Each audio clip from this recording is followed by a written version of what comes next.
Horror story देखने के लिए लाइक एंड सब्सक्राइब जरूर करें।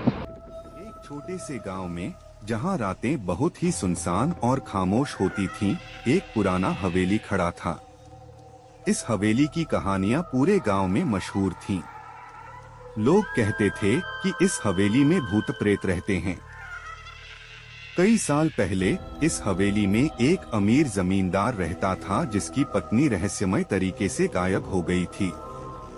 गांव वालों का मानना था कि उसकी आत्मा आज भी हवेली में भटकती है। एक रात रमेश और उसका दोस्त सुरेश दोनों साहस जुटाकर उस हवेली में घुसने का निर्णय लेते हैं। वे दोनों टॉर्च लेकर हवेली की ओर बढ़ते हैं। जैसे ही वे हवेली के अंदर कदम रखते हैं, एक ठंडी हवा का झोंका उन्हें महसूस होता है। दोनों के दिल की धड़कन तेज हो जाती है, लेकिन वे अपने डर को दबाकर आगे बढ़ते रहते हैं।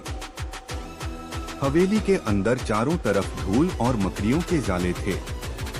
अचानक एक कमरे के दरवाजे से हल्की रोशनी झलकती है। दोनों दोस्त धीरे धीरे उस कमरे की ओर बढ़ते हैं। दरवाजे को खोलते ही उन्हें एक पुराना शीशा दिखाई देता है। सुरेश ने शीशे में देखा और चौंक गया। उसे शीशे में अपनी ही परछाई नहीं, बल्कि एक महिला की धुंधली आकृति नजर आई। रमेश ने सुरेश को खींचकर शीशे से दूर किया, लेकिन तभी एक तेज आवाज आई, "क्यों आए हो तुम यहाँ?" दोनों दोस्त घबरा गए और पीछे मुड़कर भागने लगे। लेकिन हवेली के दरवाजे अपने आप बंद हो गए। वे दरवाजे को खोलने की कोशिश करते हैं, पर दरवाजा टस से मस नहीं होता। अचानक उस महिला की आकृति सामने आकर खड़ी हो गई।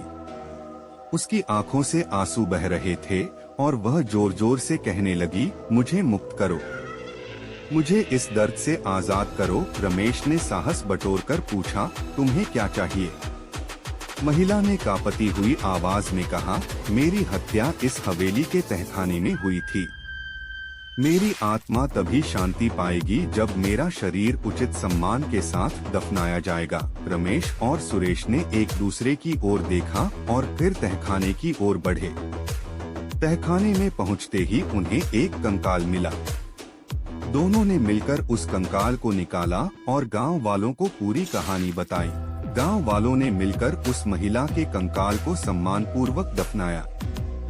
जैसे ही यह कार्य पूरा हुआ, हवेली से वह डरावनी आवाजें और भूतिया घटनाएं बंद हो गईं। रमेश और सुरेश ने चैन की सांस ली और यह जान लिया कि साहस और सच्चाई के बल पर किसी भी डर का सामना किया जा सकता है। उसके बाद हवेली एक सामान्य जगह बन गई और गांव वालों ने मिलकर उसे एक स्मारक के रूप में संरक्षित किया। लेकिन लोग आज भी उस रात को याद करते हैं, जब दो दोस्तों ने मिलकर एक